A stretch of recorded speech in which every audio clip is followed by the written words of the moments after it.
Behlul rahmatullahi aleyh көшеден келе жатса, кішкентай бір балалар асық ойнап отыр екен. Асық ойнап жатса, мына жақта тұрған бір бала ерекше тұрып жылап тұр дейді, асық ойнағандарға қарап. Бәhlul ойлап қалды дейді, мынаның асығын тартып алғаннан кейін жылап жатыр деп, қасына келіп, бала неге жылайсың десе, мынау балаларға қарап жылап отырмын депті. Неге десе, бұлар иләл афилин, барлығы адасқандар депті, Құдайды ұмытқандар деп кішкентай балаларды айтады. Бұларда сұрақ жоқ, Құдай бұларды сұрамайды, сен де кішкентай баласың, Құдай сенен сұрамайды депті. Сонда кішкентай баланың сөзі былай болды. Менің шешем үйде тамақ пісіріп от жағады депті. От жаққан кезде не дейді? Бірінші майда кірпіктарын жағады депті. Содан кейін үлкен ағаштарды жағады. Бұны не үшін айтып тұрсың? Құдай о дүниеде бірінші жас балдарды жақса, бірінші мен кетемін деп айтады дейді бала. Содан кейін үлкендерге берсін депті. Қараңыз қалай жоқ. Бұл сөзді естіген Бәhlul есінен басынан танып құлап қалды дейді, ақылынан танып қалды. Қараңыз, қандай дәрежеде Құдайдан қорқу болды. Қандай дәрежеде Құдайдан қорқу болды. Сондықтан сіз бен біздің қорқуымыз, құрметті ағайындар, намазға келіп алып келу керек. Бұны не үшін айтып жатырмын? Сіз бен біздің Құдайдан қорқуымыз бізді намазға жығу керек. Сіз бен біздің Құдайдан қорқуымыз, Құдайға деген махаббатымыз, иманымыздың бары, Құдайға деген мұсылмандығымыз бізді намазға жыға алмаса, онда қалған нәрсенің бәрі бос деген сөз. Қияметте адам қайтыс болып бірінші қабірге түскенде, бәріңіз естіді, киромен кәтибин, екі періште кіріп келеді. Кәтиб Мүнкар Накир қабірдің періштелері алып келеді. Сол қабірдің періштесі кірген кезде бүкіл барлығымызға мынау бас жағымызда кіріп келеді. Сол үшін молда Құран оқығанда өлген адамның бас жағына отыратын әдет осыдан шығады. Дұға қылған кезде бас жағынан отырады. Бас жағынан кіріп келеді бірінші. Кіріп келгенде бас жағында жүрегінде иманың күшті болса, иман Мүнкар Накир қорқынышты періште деген сөз. Сол қорқынышты періштені итереді, тоқтап бұл жақта кірмеді. Бұл бас жақтан көре алмайды сен, мына жақтан кірмеді. Иманың күшті болса ғана істейді соны. Бұл періштелер айланып отырып оң жағына шығады. Оң жағында не тұрады? Намаз тұрады. Намаз тұрады. Намаздан атты өте алмайды бұл періште. Сұрақтан. Сол жағына өтеді. Бұл жағына ораза тұрады. Одан кейін жаңағы айтып кеткен зекет, қажылық ол кішік нәрселер өтеді. Әркім шамасы жете бермейтін нәрсе. Аяқ жақтан келеді. Содан кейін басқа садақа, анау мынау хайыр ихсанаттың бәрі мешітке келген, ата-анаға қараған, басқа сауаптың бәрі аяқ жақтан тұрады.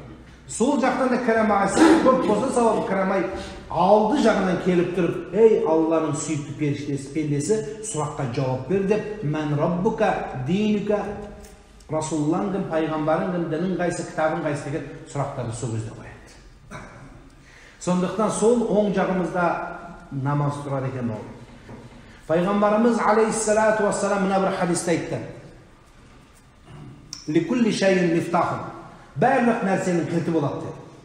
Барлық нәрсенің кілті болады. Вал ал дуа мифтахур рахмати.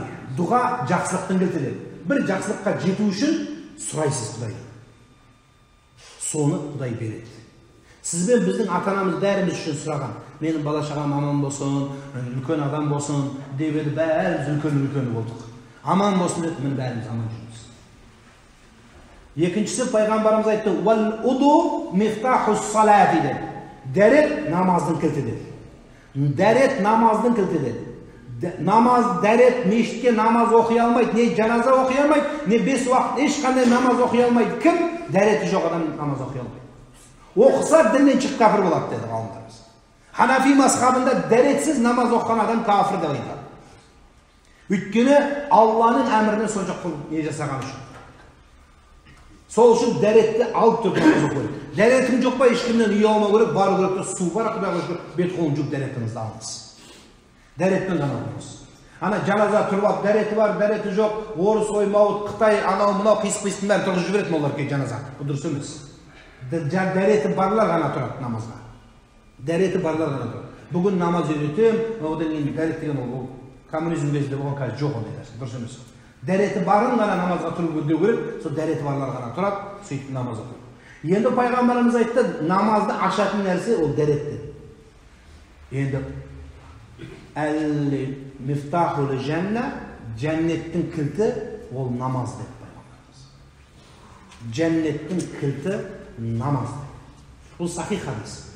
Demek namaz okugan adamның қолында кілт бар деген сөз. Мына сіздер мешітке келгендердің қолдарыңызда қазір кілт бар. Cennetin кілті. Бірақ кейбіреудікі бір салғанда ашылады, кейбіреудікі ашылмайды. Аллах Тағала айтады: "Міне пендем келдің ба? Ал келсің, міне жәннат, мәңгілік өмір, рахат, ішпейсің, жемейсің, қатынның айғайын естімейсің, ешкім ақша сұрамайды, рахат бір өмір, кредит бермейсің, ешкім мазаңды алмайды. Міне кір" дейді. Бірақ кілтіңмен кір дейді. Қалтамыздан сатыр-пұтыр кілттерді іздей бастайды. Кілттің түр-түрі шығады. Кілттің ішінен ең главный кілт бар, ол намаздың кілті. Сол кілтіңізді салған кезде кейбіреудікі бір салғанда ашылады. Кейбіреулер бүйтіп майыстырып қисайды. Ана қисық оқылған намаздар ғой. Асығып атыр-пұтыр, ана тауық шоқығандай тістірі, ана тігетін машина шатыр-шұтыр тіккендей оқыған намаздар. Қиналамыз бәріміз, ай бері қиналамыз. Мына молда ұзақ оқып кетті, надоел деп тезірек оқыса екен дегендеріміз тағы басып қиналамыз, ашамаймыз.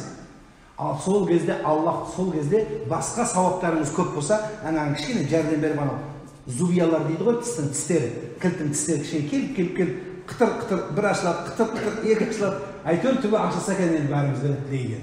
Сол ал енді Аллахтан ашты. Ал енді біреуде намаздың кілті жоқ. Біреудің намаздың кілті жоқ, пайғамбарымыз айтты. Бірақ ода бүкіл кілттер бар.